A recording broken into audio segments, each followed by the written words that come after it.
Setiap hari kepikiran terus. Pengen cantik juga sih kayak orang-orang. Nih dengerin aku, kita itu tidak bisa terus menuntut apa yang sudah Tuhan berikan. Semua itu sama loh di mata Tuhan. Yuk bangkit dan bersyukur. Ingat ya, semua ciptaan Tuhan itu sempurna. Setiap manusia pasti punya kelebihan dan kekurangannya masing-masing.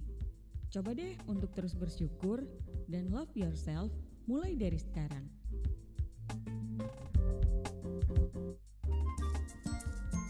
Tadi di sekolah diajarin apa, Kak?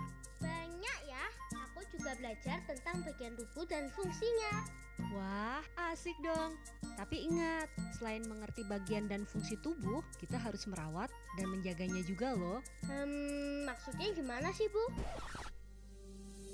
Begini, kakak kan sudah 8 tahun. Kewajiban kakak tidak hanya merawat dan membersihkan tubuh setiap hari supaya sehat, tapi juga menjaganya dengan baik. Nah, maksud ayah itu ada bagian tubuh yang boleh disentuh orang lain dengan lembut seperti kepala, tangan, dan kaki. Tapi khusus bagian tubuh yang tertutup pakaian tidak boleh ada yang menyentuh selain diri kita sendiri. Yeay, I get it. Tadi Bu Guru juga kasih nasihat. Apapun yang kita alami harus langsung cerita ke orang tua. Hanya diriku yang boleh menyentuh.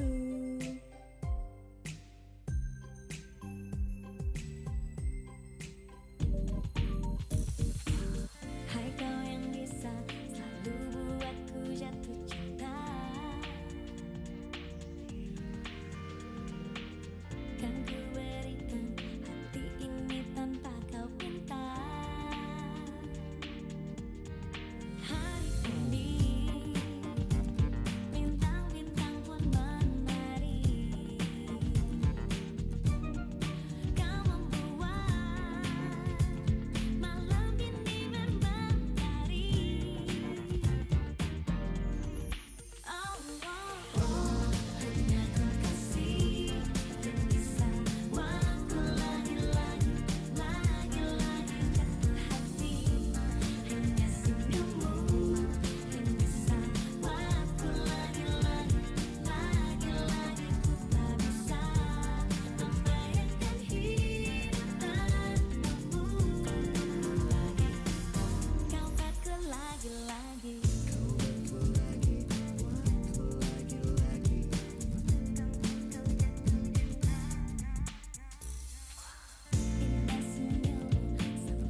di Jalan Patimura. Kita berada di pukul 9.57 waktu Indonesia Timur.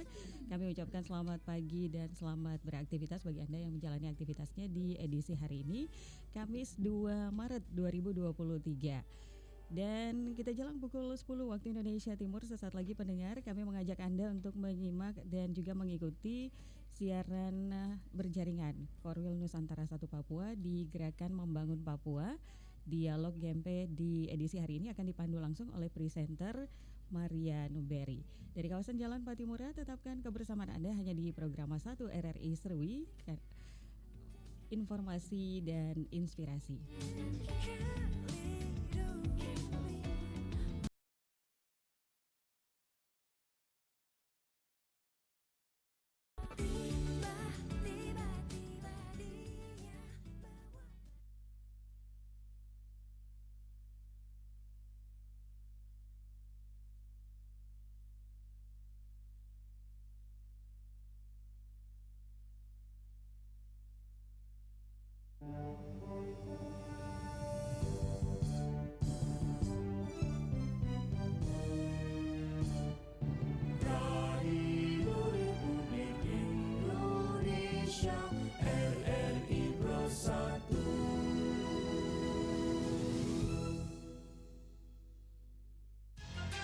Dialog Gerakan Membangun Papua Korwil Nusantara 1 Papua disiarkan dari RRI Serui di frekuensi 96,4 FM, direlay oleh RRI Jayapura, RRI Wamena, RRI Bovendigul, RRI Merauke, RRI Nabire, dan RRI Biak. Dialog Gerakan Membangun Papua dengan topik Sistem Pembelajaran Siswa-Siswi SLB di Masa Pandemi COVID-19 disiarkan pada hari Kamis 25 Februari 2021 pukul 10 sampai dengan pukul 11.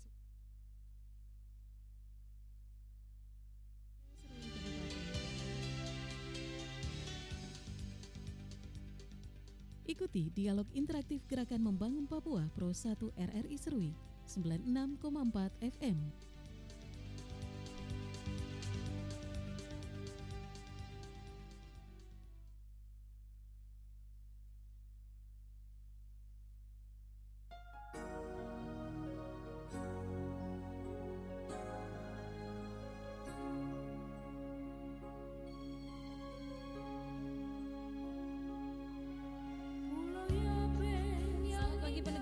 RRI Serui Sekorwil 1 Nusantara Papua ya. Saya Maria Numberi kembali menemani Anda dalam siaran berjaringan Gerakan Membangun Papua. Apa kabar Anda pagi ini? Saya berharap sedang dalam keadaan sehat, terutama untuk pendengar kita yang ada di Sekorwil Nusantara 1 Papua.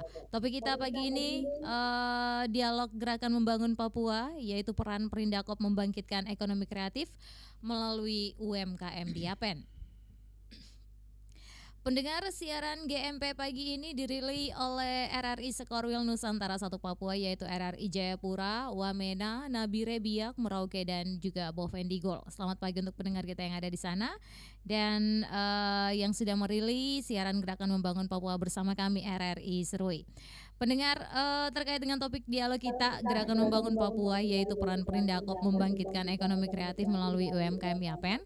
Saya sudah bersama kedua narasumber saya, ada Bapak dan Ibu narasumber kita. Masing-masing ada PLH Perindakop Yapen, ada Bapak Insinyur Huayudi Irianto. Selamat pagi Bapak. Selamat pagi. Apa kabar? Alhamdulillah baik. Oh, luar biasa, suaranya segar sekali nih Pak. Mungkin untuk menuju HUT Yapen ya, jadi Bapak tambah segar saja nih. Harus semangat. Oke. Juga ada Ibu owner Gang Coffee, ada Agis Nursea Pranoto. Halo. Selamat pagi. Apa kabar? Puji Tuhan baik. Iya, kelihatan tambah cantik ya. Terima kasih banyak. Semangat. Oke, semangat ya untuk pendengar kita juga Sekorwil Nusantara 1 Papua. Dan selamat pagi juga untuk pendengar kita yang lagi live streaming lewat Facebook Pro 1 RRI Serui. Pendengar, berbicara seputar kebangkitan ekonomi kreatif melalui UMKM, usaha makro kecil menengah yang saat ini sedang berjalan di Kabupaten Kepulauan Yapen tentu tidak lepas dari peran penting pemerintah daerah melalui Dinas Perindakop. Mengingat sinergi antara ekonomi kreatif dan UMKM ini merupakan sebuah model pengembangan dan peningkatan produk dan jasa yang cukup potensial ya. Terkait dengan hal tersebut, apa saja yang telah dilakukan para pelaku UMKM dan juga dinas terkait, kita langsung berbincang-bincang saja dulu. Saya ke PLH Kadis Perindakop terlebih dahulu. Pak Wahyudi, bisa dijelaskan terlebih dahulu nih bagaimana peran Perindakop terkait dengan kegiatan ekonomi kreatif melalui UMKM di Yapen? Numberi. Iya. Iya. Terkait dengan peran Perindakop dalam pengembangan IKM ya, industri kecil menengah. Jadi mungkin saya bisa luruskan dulu mengenai istilah UMKM dengan IKM. Okay. Mungkin UKM itu lebih pada ranahnya. Lebih pada koperasi, ranahnya ya, koperasi. Dinas Koperasi dan UKM, karena memang di situ nomenklaturnya adalah koperasi dan UMKM. Tentunya itu menjadi ranah binaan koperasi. Tapi tidak ada masalah kalau kami industri kecil menengah. Industri kecil menengah. Tapi semua dalam sama rangka, saja ya. Ya, dalam rangka mengembangkan ekonomi kreatif juga seperti itu. Saya memang baru ditugaskan sebagai pelaksana tugas di Sperindak Kepulauan Yapen, dan sesuai dengan petunjuk bahwa saat ini saya ditugaskan untuk berkonsentrasi terkait dengan persiapan sel Teluk Cendrawasih. Juga selain itu secara umum saya juga harus kami Dinas Perindak mempunyai kewajiban untuk menata dan memperbaiki performa dari di Sperindak. Mungkin termasuk nanti perbaikan-perbaikan dalam hal binaan-binaan ekonomi kreatif, IKM, industri kecil menengah itu. Seperti itu. Jadi kami berusaha mengkonsolidasikan dengan semua bidang di dalam Dinas Perindak sendiri, dan kami berusaha membangun komunikasi dan mengidentifikasi segala persoalan permasalahan. Ya mudah-mudahan ini bisa kita jadikan acuan untuk bisa perbaikan di Sperindak. Tapi yang pasti kami punya kewajiban untuk bagaimana menghidupkan ekonomi kreatif melalui pengembangan industri kecil menengah itu. Seperti itu. Jadi kita lagi membangun komunikasi dengan semua pihak, termasuk di intern dan juga pada sasaran-sasaran kita, jadi pelaku-pelaku usaha di industri kecil menengah itu sendiri. Jadi seperti itu. Jadi saat ini lagi disentuh nih industri-industri kecil menengah ini. Luar biasa sekali. Sejauh ini apakah pengembangan ekonomi kreatif dan juga UMKM seperti yang tadi Bapak jelaskan di Yapen sudah berjalan seimbang menurut Bapak di saat masuk dalam Perindakop ini, Pak? Iya. Secara umum sudah berjalan. Ya. Tapi tentunya harus kita akui belum memenuhi harapan. Benar sekali. Untuk itu masih perlu sentuhan-sentuhan dan perlu penguatan-penguatan semua. PR terbesarnya apa nih, Pak? PR terbesarnya? Ya meningkatkan kepercayaan diri dan mungkin dari pelaku usaha itu sendiri. Dan mungkin kita sebagai pemerintah tentunya memfasilitasi mungkin dari sisi pemasaran, dari sisi promosi dan sebagainya, itu perlu. Dan kualitas tentunya kualitas produk-produknya harus meyakinkan ke pasar bahwa itu masuk standar-standar yang bisa dipasarkan, bisa bersaing lah karena kita tidak bisa menghindar, persaingan itu memang ada. Apalagi menuju sel Cendrawasih ini ya Pak ya. Jadi ini termasuk sel Teluk Cendrawasih ini kita jadikan momen untuk bisa meningkatkan kualitas industri kecil menengah kita. Berarti di sini. Apa yang harus kita jual melalui industri kecil menengah ini harus sangat berkualitas ya. Iya, itu yang sedang dipersiapkan Perindakop saat ini. Dan melalui komunikasi dan pembinaan yang intens ya. Dengan pelaku usaha itu. Baik Pak. Jelang HUT Kabupaten Kepulauan Yapen ya, kita lihat ini persiapan SAIL Teluk Cendrawasih juga seperti yang tadi sudah disinggungkan ya. Persiapan apa saja yang sudah dilakukan oleh Perindakop? Ya saat ini rapat-rapat sudah kita lakukan, kemudian tugas kita di Perindakop tentunya menyiapkan tadi pelaku usaha industri kecil menengah itu, dan besok kita lakukan pameran sebagai satu event, satu bagian dari rangkaian dari persiapan Sel Teluk Cendrawasih di Kepulauan Yapen. Kita melakukan pameran semacam basar gitu ya, basar. Ya mudah-mudahan itu memberikan kepada masyarakat dampak yang positif ya. Seperti itu, sekaligus ini sebagai momen memperingati hari ulang tahun Kepulauan Yapen. Seperti itu. Jadi kita gunakan momen ini untuk kita lakukan kegiatan basar sebagai bentuk promosi. Baik, saya ke Mbak Agis dulu nih, ke ownernya Geng Coffee. Iya. Oke, kita tahu ya kopinya terenak di Yapen Ici. Puji Tuhan, alhamdulillah. Luar biasa sekali. Mbak Agis atau akrab saja ya. Iya, kita panggil Agis aja nih. Sebagai pelaku usaha, sudah berapa lama nih menjalankan bisnis usaha ini? Kalau dari kopi udah di sekitar 2017. 2017 ya. Gitu. 2017 kita udah main untuk bisnis kopi sih. Oke, itu mulai usahanya nih dari mana nih? Maksudnya jual di rumah kah? Iya, kita promonya itu awal bukan di rumah, di memanfaatkan pekarangan rumah ya, kedai-kedai kopi kecil gitu. Cuma memang lebih premium, premium dalam artian biasa kalau penjual kopi kan ini ya, kopi sasetan gitu. Kita lebih ke sistem peracikan kopi menggunakan mesin-mesin yang udah keren lah gitu. Kenapa Agis memilih terjun ke dunia ini? Karena bisnis kopi itu salah satu bisnis yang memang nggak akan pernah mati. Terus bukan musiman ya gitu. Jadi memilih bisnis ini walaupun seperti yang kita lihat dihajar sama COVID aja tetap stay cool aja sih. Gitu. Jadi milih ini. Ada tidak kepikiran untuk memilih bisnis lain? Sampai saat ini belum sih, karena dari bisnis kopi nggak hanya jual produk minuman, namun kita produksi juga kopi-kopinya itu yang untuk di luar keluar. Makanya saya bilang bisnis ini tuh nggak sampai stuck di jual minuman doang, tapi terus nih untuk biji kopinya dan lain-lain. Jadi ya kita tidak bisa memilih bisnis lain untuk meninggalkan bisnis kopi ini tuh karena berkelanjutan gitu. Jadi ya tetap aja stay di kopi ini. Karena nggak akan ada ujungnya kalau bisnis kopi itu. Oke. Kalau kita ngelihat ya di Yapen itu ada kopi Ambaediru nih. Apa juga dipakai di Geng Coffee ini? Sampai dari 2020 kita udah pakai Ambaediru, walaupun memang agak susah sekali ya. Kenapa susah? Kita kurang tahu ya Pak. Izin Pak Kadis. Kita kurang tahu susahnya seperti apa gitu, karena mungkin produksinya mereka itu tidak terus menerus atau terus menerus, tapi mungkin kita butuhnya tuh dalam bentuk biji mentah. Nah biji mentah itu mungkin mereka tidak terlalu produksi banyak, jadi kita susah napas kita produksi dan kita memperkenalkan ternyata kopi Ambaediru ini enak gitu.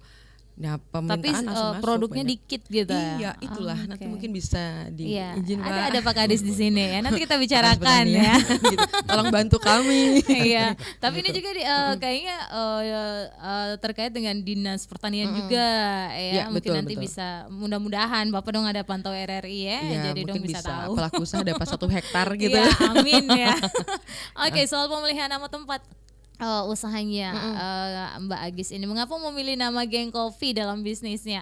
Apakah memiliki nilai jual dalam usaha bisnis kopi juga? Gitu. Karena tempatnya hidden gem, maksudnya masuk lorong gitu. Jadi kita pakai gang kopi. Gitu. Lebih kayak unik aja kan. Biasa selama ini kedai-kedai kopi kan banyak di pinggir jalan, ada tempat-tempat yang sangat mudah terjangkau. Memang kita sengaja membuat pelanggan susah mencari tempat kita. Tapi lebih itu sih karena masuk ke gang dan tempatnya agak sepi lah untuk ngopi-ngopi gitu. Oke. Baik, pendengar Dialog GMP bersama narasumber kita kali ini masih masih bersama kedua narasumber kita ya, yang pasti untuk Anda pendengar, saya ke Mbak Agis dulu. Modal awal merintis usahanya nih dari mana? Modal awal itu ada sebagian dari gaji, terus ada juga dari pinjaman teman, pinjaman orang tua ya. Kita tidak memungkiri kalau modal tuh bisa kita pinjam dulu dari siapa saja. Iya, betul. Nah, kita mulai awalnya tuh dari situ sih. Nah, merambat ke sini baru deh pinjaman bank. Oh gitu. Ya. Gitu. Jadi beberapa tahun merintis usaha dulu baru pinjam ke bank nih. Sekitar 2-3 tahunan sih, karena kita upgrade terus kan. Oke. Dari beberapa alat-alat kopi yang kita bilang premium itu memang harganya tidak murah. Iya gitu. betul sekali. Bisa bahkan alat kopi aja bisa sampai 200 jutaan ada tuh. Ada, gitu. ya. Makanya kita butuh modal agak besar untuk itu. Nah dari mesin kopi kita pindah lagi ke alat roasting kopi yang memang butuh modal besar, yang maksudnya kita pinjam ke bank gitu. Oke. Tapi pemasukannya gimana? Semenjak dilanda COVID emang ya kita hancur-hancuran banget izin Pak Kadis ya. Saya kira bukan saya saja. Iya, bukan bukan saya saja. Pasti banyak yang mengalaminya. Semua industri IKM tadi ya. Industri ini ya kecil menengah itu pasti semua seperti itu. Tapi gimana cara kita bangkit, yang tadi Bapak sampaikan bahwa UMKM akan dibangkitkan khususnya di Kabupaten Kepulauan Yapen melalui program-program yang tadi Bapak sampaikan. Kita terima kasih banyak karena sampai sekarang aja kita belum benar-benar stabil gitu. Ya, kita terus berusaha untuk bagaimana cara meningkatkan kembali sebelum pendapatan atau omset sebelum pandemi COVID ini gitu. Emang benar-benar susah banget sih. Ya mohon bantuannya dari pemerintah daerah. Oke deh, pasti sudah didengar ya. Betul. Baik, pendengar dialog GMP bersama narasumber kita kali ini akan dilanjutkan lagi ya pada sesi berikutnya usai jeda berikut ini, dan tetapkan kebersamaan Anda di program 1 RRI Serui, kanal informasi dan inspirasi.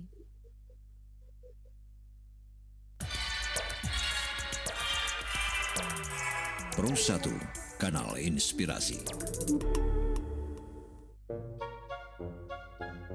Lah, ini anak ngepost foto. Jelek banget astaga. Komen ah.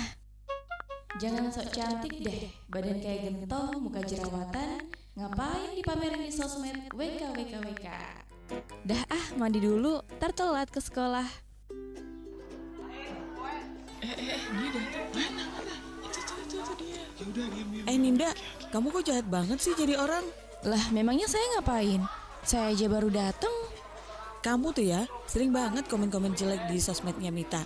Ngatain gendut lah, jerawatan lah. Kasian tuh si Mita, nangis di kamar mandi dari tadi, gak mau keluar. Gara-gara komenanmu, dia tertekan. Kamu sadar gak kalau itu salah? Punya hati gak sih kamu?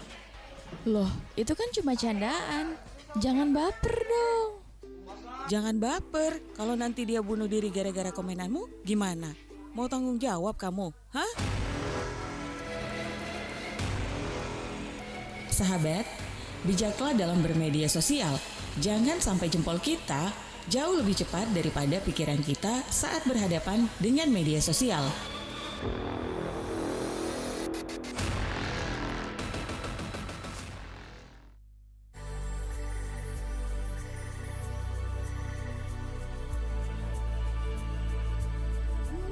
Kanguru menjadi hewan endemik dan menjadi hewan langka serta dilindungi selain burung cendrawasih Papua.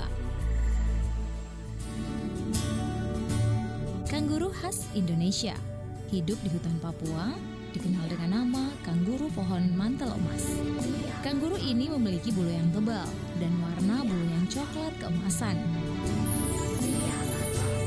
Kanguru pohon mantel emas atau dalam nama ilmiahnya Dendrolagus pulsarimus adalah sejenis kanguru pohon yang hanya ditemukan di hutan pegunungan Papua. Kanguru pohon ini merupakan salah satu jenis kanguru pohon yang paling terancam punah di antara semua kanguru pohon. Spesies ini telah punah di sebagian besar daerah habitat aslinya.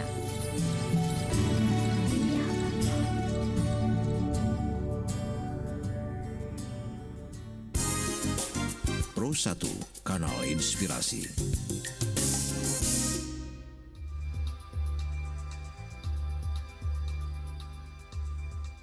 Dialog Gerakan Membangun Papua Pro 1 RRI Serui.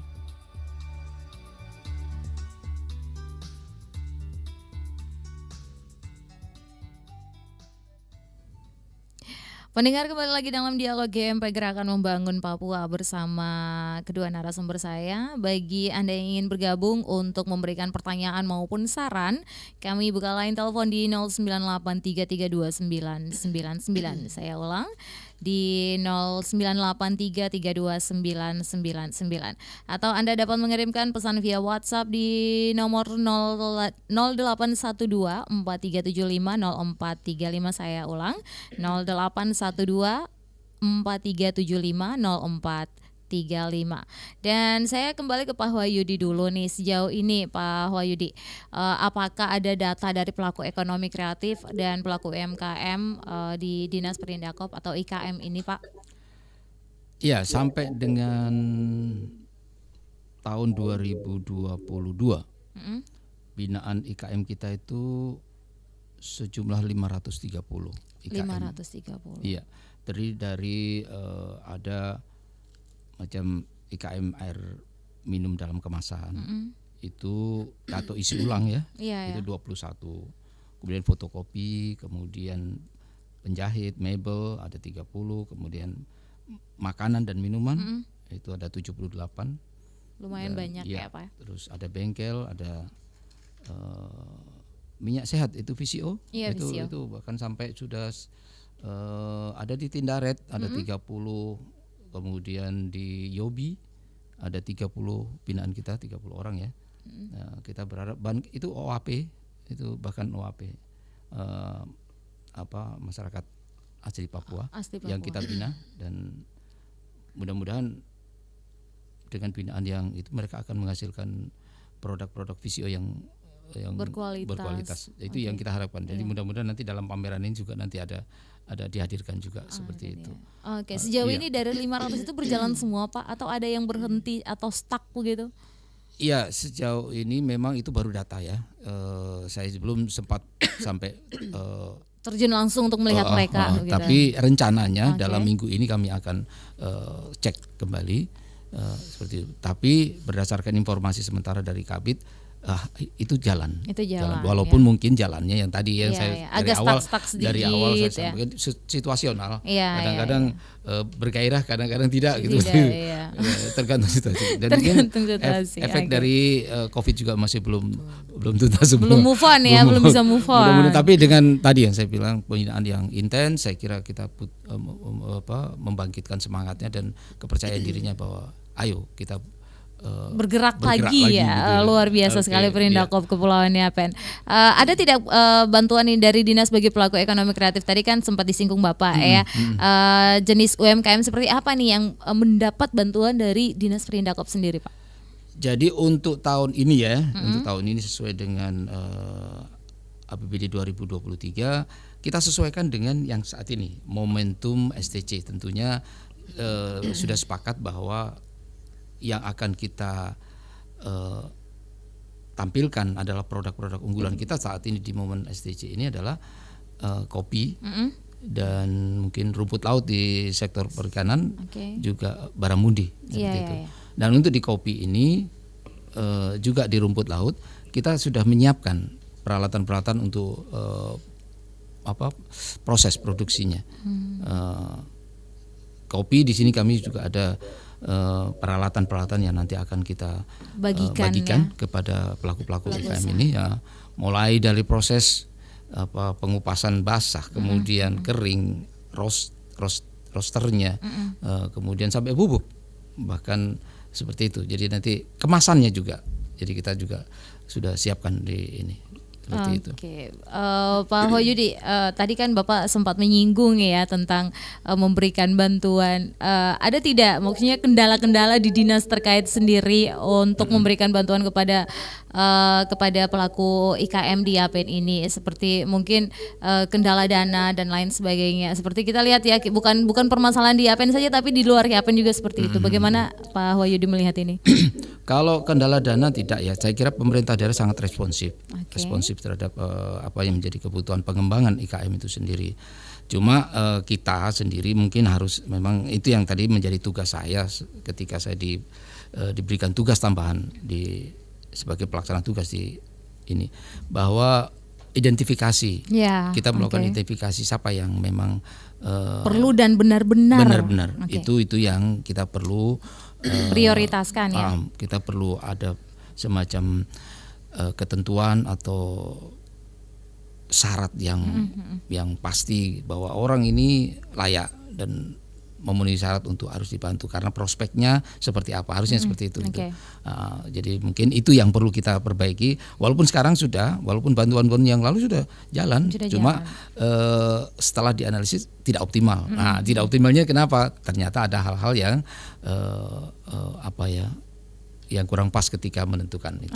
Jadi itu akan menjadi bagian dari upaya kita untuk memperbaiki, saya kira. Baik, Pak Wahyudi, ini ada satu WhatsApp ya, satu pertanyaan dari pendengar kita yang ada di Anotorei terkait dengan IKM di Yapen. Ini mungkin dari Mama Daniel ya, bisa dijelaskan jenis IKM yang dalam pembinaan Perindakop apa saja di Yapen? Iya, tadi yang saya bilang tadi, untuk saat ini semua sebenarnya berpeluang untuk kita lakukan pembinaan, tetapi untuk di tahun anggaran 2023 ini kita fokus pada upaya untuk mendukung sel. Ya, seperti itu. Jadi tadi ada proses alat peralatan, proses untuk yang sedang disiapkan rumput laut, kemudian ada proses untuk proses kopi. Produksi kopi seperti tadi saya bilang peralatan untuk pengupasan basah, pengupasan kering, terus itu yang tadi saya seperti itu. Jadi itu yang sementara kita. Walaupun semua pelaku usaha IKM itu punya peluang untuk, jadi tergantung nanti prioritas kita seperti itu. Tapi untuk saat ini prioritasnya adalah itu tadi yang saya bilang, dua komoditi itu, rumput laut dan kopi. Baik, Pak Wahyudi, jangkauan kegiatan dari pelaku ekonomi kreatif dan pelaku UMKM atau IKM sejauh ini sudah sampai di mana? Masih di kota saja atau sudah menyebar di daerah-daerah terpencil lainnya nih? Bukan di kota saja ya.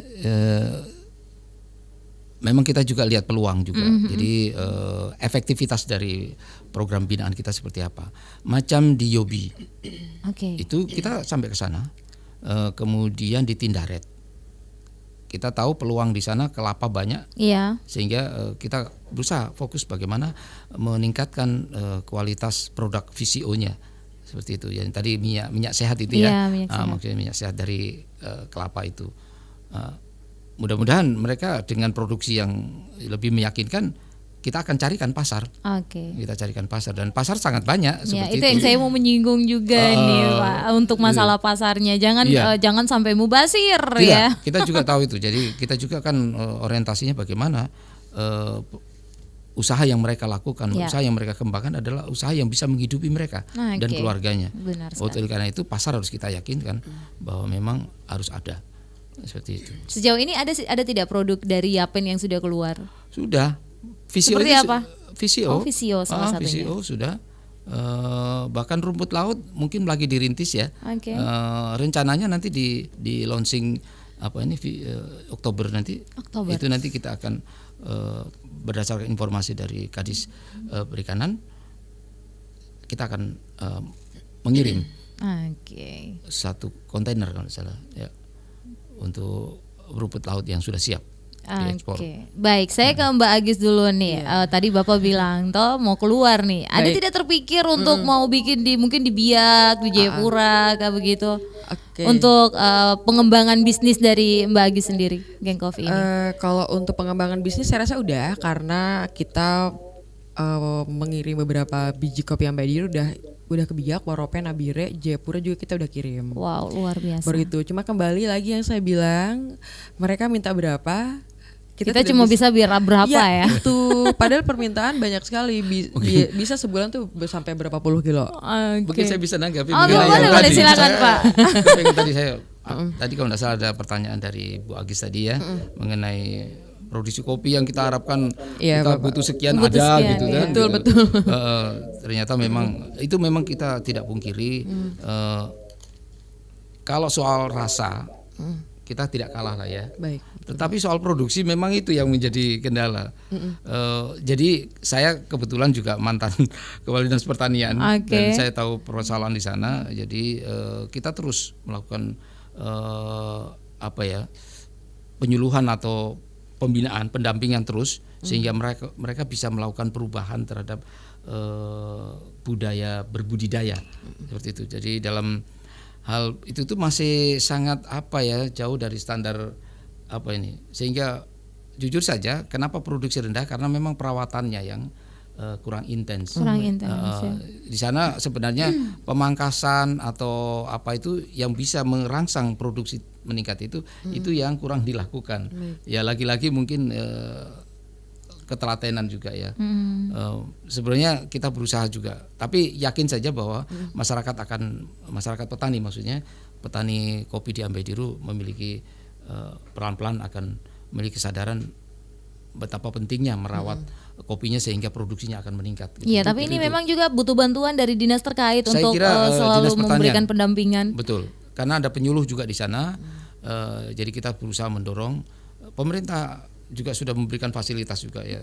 Ya menurut saya cukup memadai untuk sebagai fasilitas penunjang untuk melaksanakan tugas penyuluhan itu. Baik, kita doakan saja ya ke depannya itu lebih baik lagi ya untuk penanaman kopi ini tentunya. Semoga. Sehingga nanti harapan dari Bu Agis ketika meminta kopi saya butuh sekian ada gitu ya. Betul, Pak. Bahkan mungkin bisa membantu mengirim ke rekan-rekan barista yang lain. Oh ini loh ada produk kopi. Memang tidak dipungkiri produk kopi setahu saya kalau boleh saya buka rahasianya kenapa jadi lebih enak gitu, karena memang kopi Ambediru ini kopi yang tidak spesifik satu spesies tertentu. Jadi ada beberapa karena memang tanpa disengaja pola tanam mereka itu tercampur gitu antara Robusta dan Arabica. Jadi ketika panen pun itu tidak bisa dipisah. Nah ketika diolah hasil kopinya itu adalah perpaduan antara Robusta dan Arabica. Ternyata itu membuat tes tersendiri gitu loh. Begitu. Itu. Betul, ya betul, seperti betul. itu ya. Iya, Kalau tidak salah seperti itu. Makanya ini kopi kok rasanya aneh gitu. Apa Pak Hoyudi pecinta kopi juga? Baru jadi pencinta kopi karena semenjak saya tawarin. Gitu. Tapi ternyata memang betul saya sudah mulai menikmati kopi tanpa gula ya. Betul ya. Itu ternyata fantasinya lebih berbeda. Nikmat ya. Fantasinya berbeda. Dan itu ternyata untuk dalam takaran tersendiri tertentu itu menyehatkan. Baik, saya ke Mbak Agis lagi nih. Sebagai owner Gang Coffee nih, tempat berbisnisnya, apakah Mbak Agis juga memiliki cabang bisnis lain selain Gang Coffee ini? Maksudnya ada beberapa bisnisnya begitu. Saat ini baru diserui, yang satu kedai kopi di rumah, yang satunya lagi kita pakai mobil. Jadi setiap sore di alun-alun gitu kan. Itu juga karena hasil kerja Covid nih. Karena nggak boleh ngumpul-ngumpul kan Pak waktu itu. Jadi kita mobil aja pakai mobil. Jadi sementara itu dulu. Tapi mobilnya tetap gitu. Tetap. Dan pemasungannya gimana? Ya ke tahun-tahun ini masih mencoba untuk stabil aja sih gitu. Jadi makanya kita jemput bola, sistem jemput bola dalam artian beberapa instansi-instansi yang ada event-event kita coba untuk gandeng kita untuk hadirkan kopi Ambediru ini di tengah-tengah kegiatan mereka seperti itu. Dan beberapa tempat juga sudah mendukung hal itu gitu, mengenal kopi, cara pembuatannya gitu kan, karena unik nih kalau proses pembuatan kopi, meracik kopi itu sangat unik sekali. Tidak semua orang, mungkin orang berpikir cuma tuang susu kopi ini aja udah selesai, padahal seninya tuh beda, harus sabar, timernya waktunya harus pas, kalau nggak pas kopinya rasanya gimana. Yang minum enak sih, udah gini doang ya silakan buat gitu. Padahal seninya emang ada sih. Sebagai owner Gang Coffee ini, peluang usaha kopi atau prospek berbisnis kopi di Yapen ini seperti apa menurut Agis? Tidak seperti kota-kota besar lainnya Kak, gitu, karena jiwa nongkrongnya belum ada. gitu. Jiwa nongkrongnya mereka nggak ada, dan karena proses yang saya bilang premium itu kopi sangat mahal. Mungkin beberapa teman-teman berpikir harga kopi 15.000 mending saya beli nasi ayam lalap yang harga 15.000 dibanding kopi segelas gitu. Tapi kan ini namanya lifestyle. Lifestyle itu memang kita harus ciptakan, karena di tempat ngopi itu kita maksudnya kita mengundang masyarakat untuk bisa menghargai kopi kita nih, kopi Ambediru salah satunya seperti itu. Tapi untuk nongkrong sih belum banget gitu. Kita memang pengennya seperti itu, makanya tadi Bapak bilang mau ada pameran-pameran dan lain-lainnya. Bapak mohon izin mungkin bisa kopi terus lebih sering ya dilakukan di Yapen. Iya betul sekali, betul Pak. Karena di beberapa tempat seperti Jayapura, semua event itu entah mau event pertemuan, rapat dan lain-lain, kopi semua di dalam, diundang kopi apa-apa diundang gitu. Jarang sekali kita lihat di event-event itu tempat-tempat kopi tidak ada gitu loh. Jadi semua kopi-kopi masuk. Cuma di sini aja yang masih berpikir 2 kali kalau pengen membeli kopi. Gitu sih. Oke, semoga kedepannya jiwa nongkrong masyarakat di Yapen tuh ada ya. Oke, dan untuk Mbak Agis lagi nih, selain sebagai owner, Agis melihat pertumbuhan UMKM di Yapen itu seperti apa sih dari kacamatanya Mbak Agis? Mungkin kalau UMKM lebih ke UKM dulu ya. Iya, usaha kecil menengah itu. Okay. Kalau UMKM itu kan emang udah asetnya 500 jutaan ya Pak ya. Betul. Okay. Kalau UKM ini memang beberapa kali kita bikin event seperti itu karena pengen melihat sih bagaimana besar ke teman-teman UKM ini terlibat untuk meramaikan ekonomi di Kepulauan Yapen. Yang memang kita gagas tuh waktu di Pasar Ramadan RRI ini tahun 2021 kalau nggak salah. Gitu. Nah ternyata pas kita lihat, ternyata banyak mereka ini ingin memamerkan hal itu. Tapi kita mengajak mereka tuh susah sekali Pak pertama. Ngapain sih bikin gitu, mending jualan aja. Tapi saya yakinkan bahwa adanya event UMKM yang kita ciptakan. Itu pertama bisa mempromosikan bisnis kalian. Tidak semua pegang handphone pintar gitu ya. Jadi kita buka, mereka siapapun bisa datang untuk melihat jualan-jualan mereka gitu. Dan sampai sekarang kita udah coba untuk 3 event ya, 4 event ini. Ramadan yang di Kelurahan Surikota, basket, sama satunya yang di Road Race ini kita dan peminatnya lumayan banyak dan semua home industry Pak. Home industry yang tidak punya tempat tetap, yang hanya jualan lewat online. Seperti itu. Kita juga pengen mereka punya badan usaha sendiri sebenarnya. Karena beberapa kali izin Bapak, ada teman-teman UMKM yang punya produk sambal, terus produk kerupuk, mereka hanya pasarkan di rumahan, keripik dan lain-lain. Nah dari situ kita masuk. Kalau pengen lebih dikenal lagi, kita kemarin udah bantu sambal sama keripik untuk bisa masuk di beberapa supermarket di sini.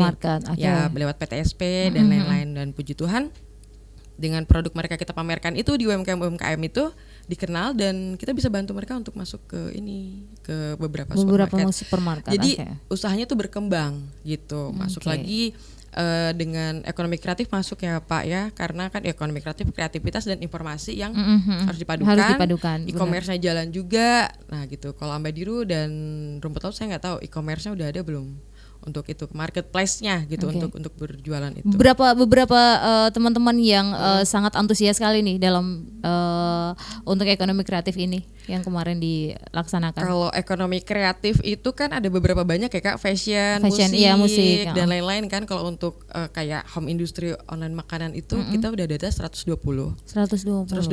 untuk rumahan dengan berbagai macam panganan yang dikelola gitu loh.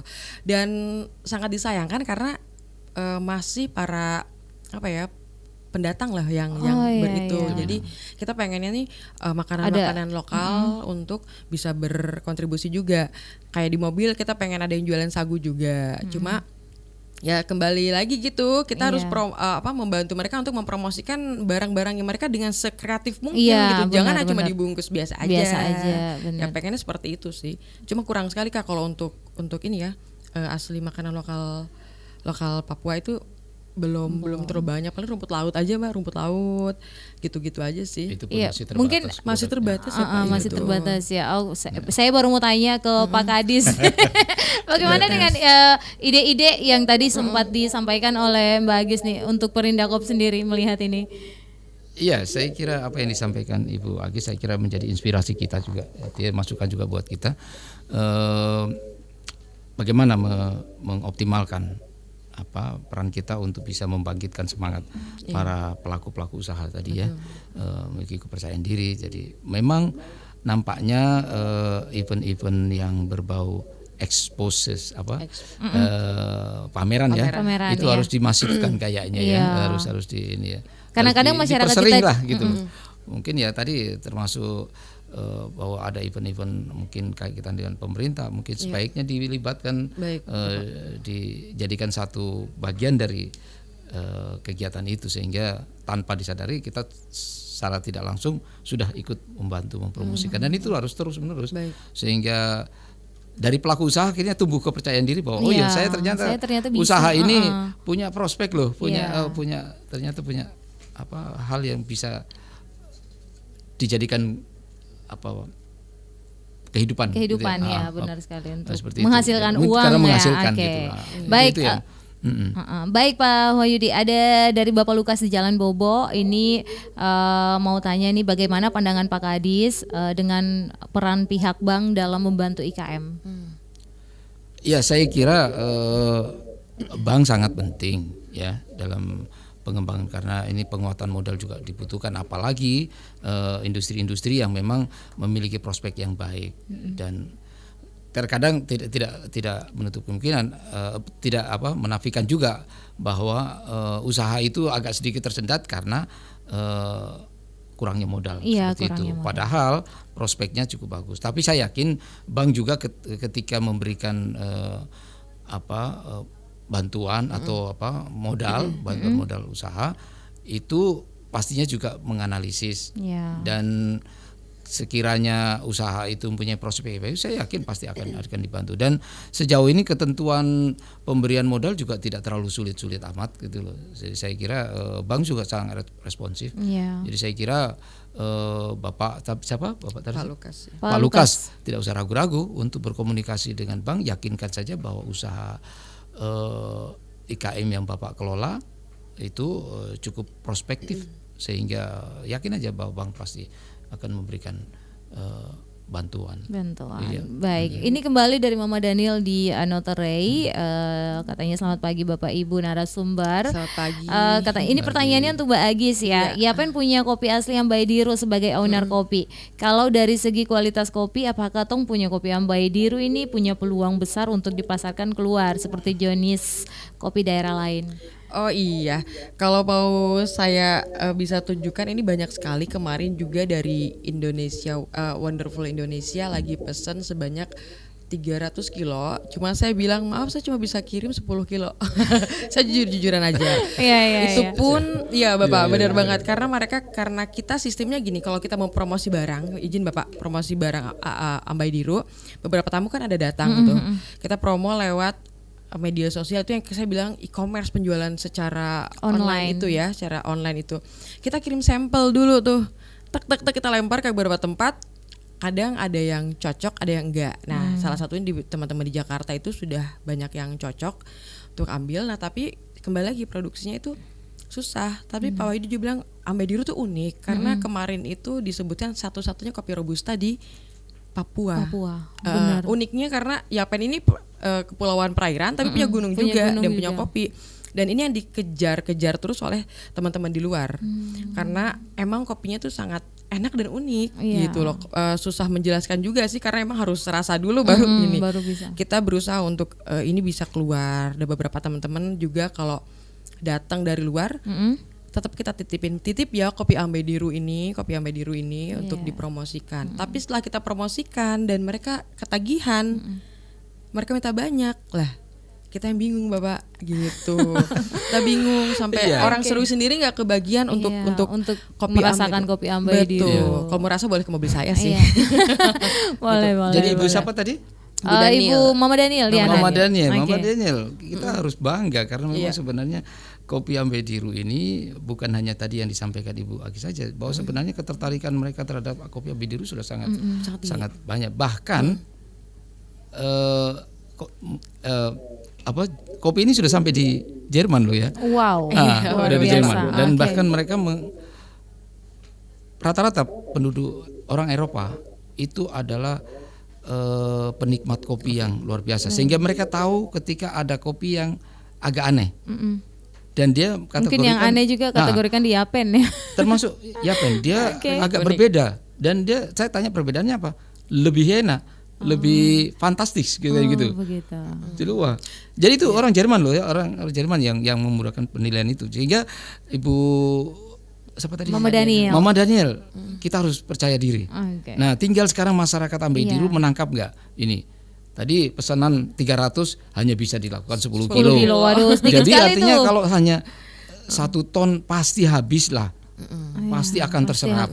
Tidak usah khawatir gitu loh. Jadi mari masyarakat Ambai Diru, petani kopi bersemangat lah meningkatkan produksinya gitu. Baik. Mungkin ada tidak kepikiran untuk dinas terkait, terlebih khusus lagi dinas pertanian untuk melihat secara langsung untuk apalagi di Perindakop juga untuk melihat secara langsung lahan yang ada di Ambai Diru atau bagaimana Pak? Kalau ngecek langsung sering ya Pak. Kita diskusi di kebun sering seperti itu. Nah kembali ke mereka sendiri. Benar. Jadi sentuhan dari pemerintah saya kira sudah tidak diragukan lagi, tidak ya. kurang-kurang. Dan saya kira pemerintah tidak akan pernah bosan untuk bisa, karena ini peluang sekali gitu loh. Jadi apa yang disampaikan Bu Agis tadi kan sudah jelas peluang itu.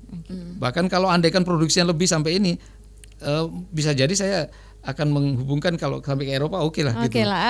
Asik sekali ya. Kayak seperti itu. Kalau andaikan gitu. Saya kira begitu. Oke, Pak Wahyudi dan Agis, kita mungkin akan jeda sejenak dulu, dan juga pendengar GMP dimanapun saja Anda berada, kita akan hadir kembali di sesi terakhir dalam dialog Gerakan Membangun Papua. Pro 1 Kanal Inspirasi. Tari Sajojo adalah salah satu tarian tradisional yang berasal dari daerah Papua. Nama Tari Sajojo sendiri diambil dari judul lagu yang mengiringinya, yaitu lagu Sajojo. Lagu Sajojo sendiri merupakan lagu dari daerah Papua yang menceritakan tentang seorang gadis yang diidolakan dan dicintai di kampungnya. Walaupun gerakan Tari Sajojo tidak terlalu menggambarkan lirik lagu tersebut, namun iramanya yang penuh keceriaan dalam lagu tersebut sangat cocok dengan gerakan Tari Sajojo. Tari Sajojo difungsikan sebagai tarian pergaulan atau tarian hiburan yang bisa dimainkan oleh siapa saja yang ingin menampilkannya. Tarian Sajojo ini dimaknai sebagai tarian yang menggambarkan keceriaan dan semangat kebersamaan. Hal tersebut bisa dilihat dari ekspresi para penari saat menari dan gerakannya yang seirama dan penuh kekompakan. Cintai dan lestarikan kesenian tradisional di Indonesia. Pernahkah Anda mendengar istilah Alzheimer? Alzheimer merupakan penyakit otak yang menyebabkan penurunan daya ingat, menurunnya kemampuan berpikir dan berbicara, serta perubahan perilaku. Penyakit ini bisa memburuk seiring waktu, sehingga membuat penderitanya tidak mampu lagi melakukan pekerjaan sehari-hari. Alzheimer berkembang dan mempengaruhi beberapa fungsi otak. Penderitanya dapat mengalami linglung atau cemas, serta selalu curiga terhadap orang lain. Penelitian menunjukkan bahwa penyakit Alzheimer dipicu oleh berbagai faktor seperti genetik, pola hidup, dan lingkungan.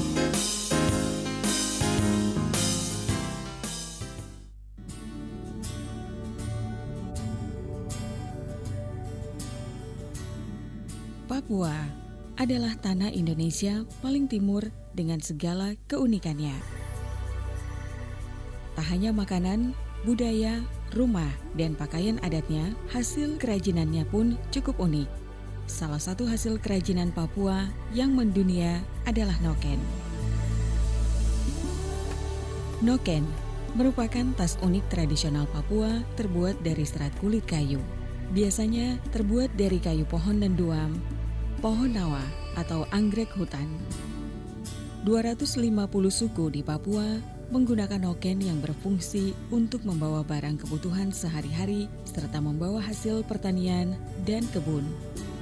Karena keunikannya, pada tanggal 4 Desember 2012, noken ditetapkan sebagai hasil karya tradisional dan warisan budaya dunia oleh UNESCO.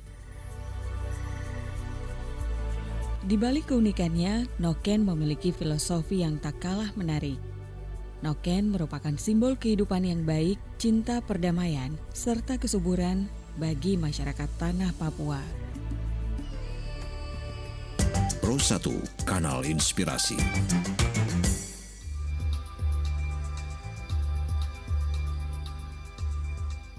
Dialog Gerakan Membangun Papua Pro 1 RRI Serui.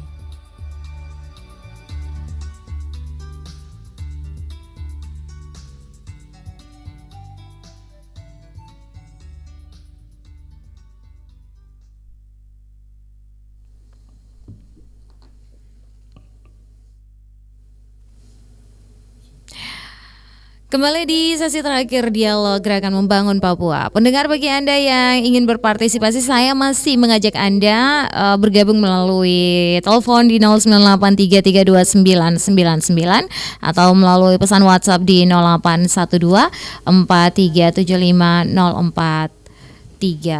Baik Pak Wahyudi, sebelum saya memberikan pertanyaan saya, ada pertanyaan dari pendengar kita dari Kakak Andre di Jayapura. Selamat pagi untuk teman-teman kita dan pendengar kita yang ada di Jayapura. Terima kasih sudah bergabung. Dia ingin menanyakan permasalahan apa saja yang dihadapi oleh IKM di era digital saat sekarang ini. Iya, terima kasih Mas Andre. Saya kira persoalan pengembangan IKM di era digitalisasi, saya kira mungkin lebih pada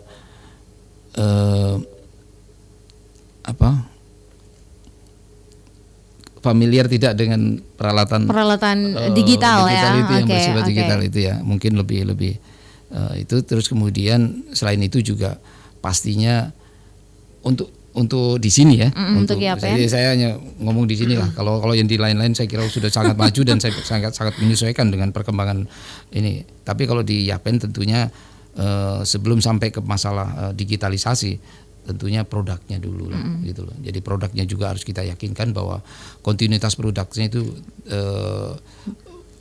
berjalan baik, kemudian kualitasnya juga memenuhi. Jadi ini sekarang dari upaya-upaya kita untuk melakukan peningkatan kualitas, kemudian peningkatan kontinuitas produksi seperti itu. Sehingga ketika masuk ke dalam dunia digitalisasi, kita tidak misalnya ketika masuk ke dunia itu kita harus serba pasti. Iya, sudah siap ya, sudah ready ya. Saya pesan segini ada. Ya. Saya pesan dengan standar kualitas ini ada. Jangan kasusnya seperti kopi ya, kita sudah mempromosikan. Contohnya itu ya seperti itu. Saya kira begitu Mas Andre. Ada Mama Daniel balik lagi nih, katanya kayaknya ini seperti saran ya buat Bapak PLH. Kalau dilihat katanya di Yapen itu punya banyak pelaku usaha yang kreatif dan sudah banyak hasil produksi yang sudah bisa kita lihat juga nih, seperti anyaman katanya, rajutan dan lain-lain. Masalahnya pemasaran produk kadang menjadi kendala bagi pelaku ekonomi kreatif. Nih sarannya Mama Daniel ini, Perindakop mungkin bisa mewadahi torang punya pelaku ekraf dengan koperasi yang bisa menampung hasil produksi mereka sehingga pelaku ekraf ini bisa lebih produktif lagi Bapak. Terima kasih untuk penjelasannya gitu. Saya kira saran yang baik Ibu Daniel. Saya kira kita nanti komunikasikan dan itu menjadi kewajiban pemerintah dalam hal ini Disperindak untuk bisa memfasilitasi sampai dengan pemasaran ya. Tentunya sampai ke sana tentunya kita akan menganalisis hasil produksinya seperti apa sehingga kita ketika promosikan ke sana sudah memenuhi standar. Saya yakin saja bahwa memang apalagi dengan didukung dengan era digitalisasi, kita untuk promosikan tidak susah gitu. Jadi kita siap, insya Allah kita siap. Nanti kita komunikasi gitu. Dan mungkin bukan hanya sebatas anyaman, kita mau kembangkan juga batik nih. Kita mencoba untuk kita kembangkan batik. Jadi nanti siapa tahu ada yang punya seni membatik, boleh kita kembangkan nanti. Ya tentunya batik-batik Papua tentunya ya yang kita ingin kembangkan. Khusus dari Yapen. Kalau Waropen ada ya. Kalau waktu itu dari Waropen ada. Oke, Pak Wahyudi sebagai PLH Kadis Perindakop, upaya apa yang akan dilakukan ke depannya untuk membangkitkan ekonomi kreatif melalui UMKM atau IKM di Kepulauan Yapen ini? Yang pasti sebagaimana yang saya jelaskan tadi, bahwa kita menyadari bahwa kelemahan kita identifikasi. Pastinya langkah awal adalah kita perbaiki kelemahan-kelemahan itu agar kita mampu berkompetisi di era globalisasi ini. Itu seperti itu. Sehingga masyarakat kita lakukan pendekatan pembinaan bahwa dan meningkatkan kepercayaan diri melalui peningkatan kualitas yang baik sehingga ke depan program-program kita mengarah ke sana. Jadi untuk agar masyarakat pelaku usaha IKM itu konsentrasi dan bagaimana terus-menerus melakukan perbaikan kualitas produknya sehingga kita bisa memasarkan produk-produk iya, ya dari bukan hanya IKM sebatas, sendiri ya. Bukan hanya sebatas di Yapen saja iya, tapi bisa keluar. Ya, luar mungkin biasa sekali. Itu yang Oke, untuk ekonomi kreatif bisa dibilang ini dan IKM juga UMKM ini menjadi garda terdepan ya dari pemulihan ekonomi nasional. Betul. Apalagi di daerah Kabupaten Kepulauan Yapen. Sendiri dalam menyambut HUT Kabupaten Kepulauan Yapen dan jelang sebagai persiapan STC 2023 ini, tanggapan dari Bapak selaku PLH seperti apa? Ya, saya berharap sekali ada respon dari masyarakat, dukungan dari masyarakat secara luas, terutama masyarakat Kepulauan Yapen untuk bisa mendukung terlibat dalam sel Teluk Cendrawasih. Karena sel Teluk Cendrawasih ini bagi kita semua bahwa ini momentum yang sangat berharga buat kita mempromosikan daerah. Karena dengan promosi daerah dan yang masif dan meyakinkan pastinya dampak-dampak lain, terutama dampak-dampak ekonomi, nanti orang akan ada datang alasan ke Serui itu ada alasan gitu loh.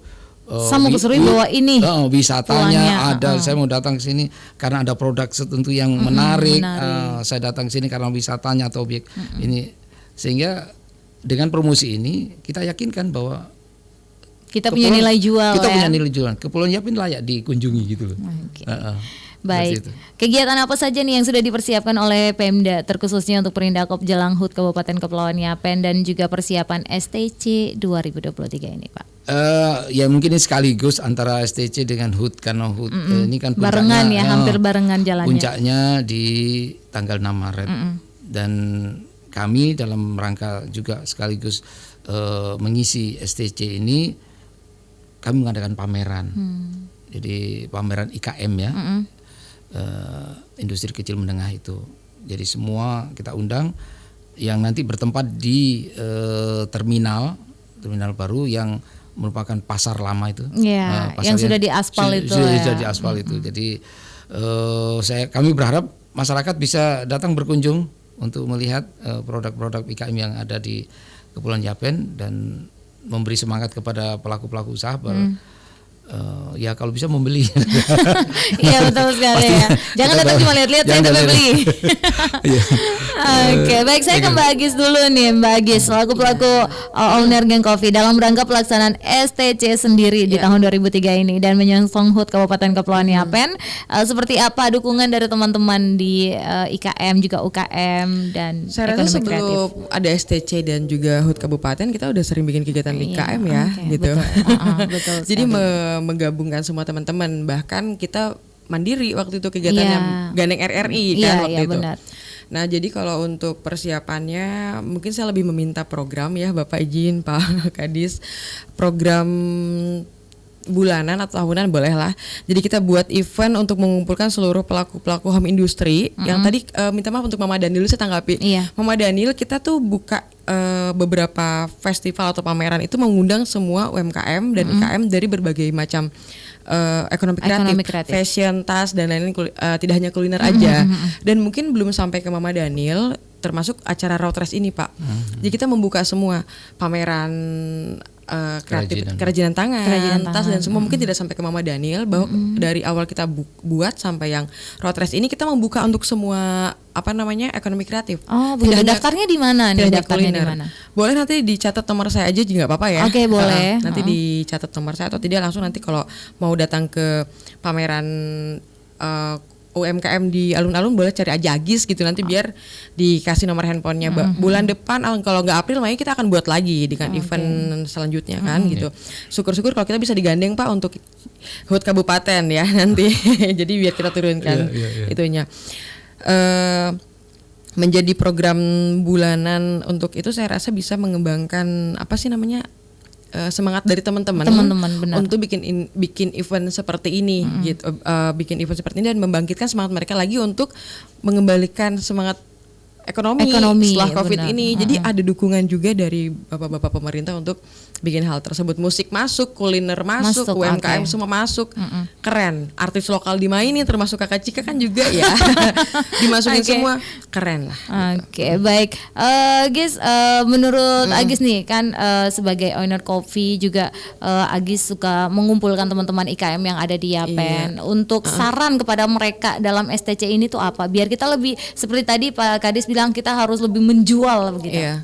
Kalau untuk teman-teman sih mereka sudah eksis sebenarnya, tapi yang saya sarankan kembali lagi kayak Pak Kadis bilang produknya mereka tuh harus lebih dikreatifkan lagi, lebih di-upgrade lagi gitu. Entah itu dari pengemasan dan lain-lain gitu. Tapi dan untuk teman-teman UMKM juga mungkin ada sedikit saran. Tadi kan ada Bapak Lukas bilang gimana kalau kita mau pinjam ke bank. Saya sarankan nih beberapa teman-teman UKM juga saya sudah arahkan untuk mereka ke PTSP. Buat izin usaha tuh gratis. Gitu. Salah satu syarat untuk bisa pinjam ke bank adalah menggunakan izin usaha. Dan itu sangat gampang, bisa dilakukan di mana saja menggunakan handphone. Gitu. Beberapa teman sudah terbantukan untuk hal itu. Jadi kalau memang mau berkembang, daftarkan dulu usaha Anda biar tidak juga diklaim oleh orang lain dan juga pemerintah sudah sangat bantu. Contohnya untuk usaha keripik. Keripik bisa dipasarkan ke supermarket karena harus ada izin kesehatan. Dibantu oleh Dinas Kesehatan gratis. Setiap tahun mereka ada. Nah, jadi gitu untuk teman-teman STC semoga bisa untuk teman-teman UKM itu bisa bergabung di STC nanti, tampilkan produk-produk kalian dan kalau memang bisa dikembangkan hingga luar dan jadi oleh-oleh begitu ya. Ya terus di-upgrade aja sih gitu ya. Jangan malu untuk menunjukkan hasil karyanya mereka. Benar sekali. Aduh, masih banyak yang ingin saya tanyakan tapi ya begitulah waktu yang menjumpai kita, waktu banyak juga yang memisahkan kita. Sampaikan. Baik, untuk menutup dialog GMP ini karena waktu kita sudah sempit sekali ya. Pak Wahyudi selaku PLH Kadis Perindakop, apa pesan dan harapan yang ingin disampaikan kepada pendengar kita di siaran GMP kali ini terkait topik yang kita bahas tadi? Ya, jadi kami berharap sekali kepada pelaku-pelaku usaha IKM ini untuk bersemangat, bersemangat untuk membangkitkan usahanya dengan segala daya upaya, dan tentunya kami dari Perindak sebagai bagian dari pemerintah yang memiliki kewajiban pembinaan dan pendampingan tentunya akan sangat terbuka. Dan bisa berkomunikasi kapan saja. Dan kami akan secara proaktif juga akan aktif mengunjungi mereka-mereka dan melakukan pembinaan itu ya, dan kami tentunya akan mendukung dengan dukungan program dan sebagainya ya dari pemerintah daerah. Saya kira itu, dan saya hanya satu minta agar semangat untuk menjalani bisnis mereka ya. Kita kewajiban kita untuk melakukan pendampingan dan tetap akan dilakukan, memfasilitasi segala hal yang terkait dengan dunia usaha, mungkin termasuk sampai dengan pemasaran. Baik, terima kasih Pak Wahyudi. Closing statement, Gis, silakan. Untuk pesan dan harapan sebagai geng kopi pelaku IKM dan UMKM di Yapen untuk pelaku-pelaku kreatif lainnya juga silakan. Untuk mungkin instansi terkait, izin Bapak sering-sering buat event aja Pak untuk memamerkan produk-produk mereka. Itu mungkin bisa dapat membantu mereka untuk terbantu dan keberlangsungannya mereka, gitu aja sih. Sering-sering aja Pak, sebulan sekali boleh ya.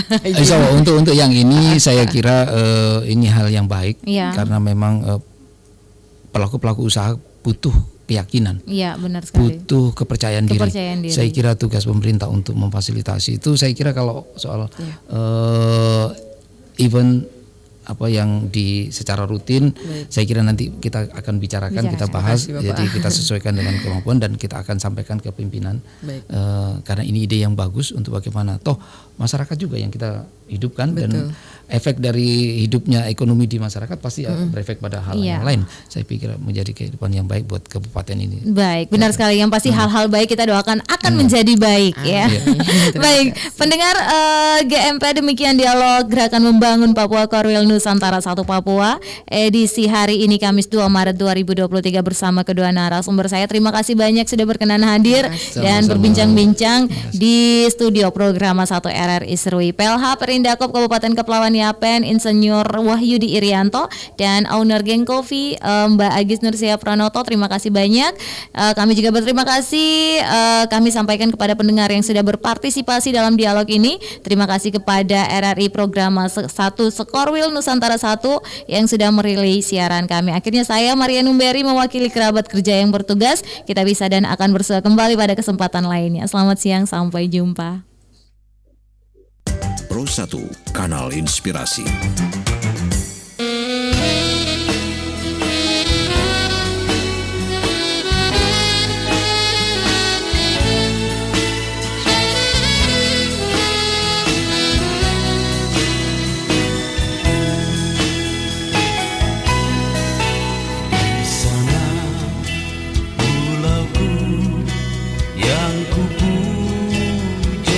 Selalu tanah Papua, pulau indah,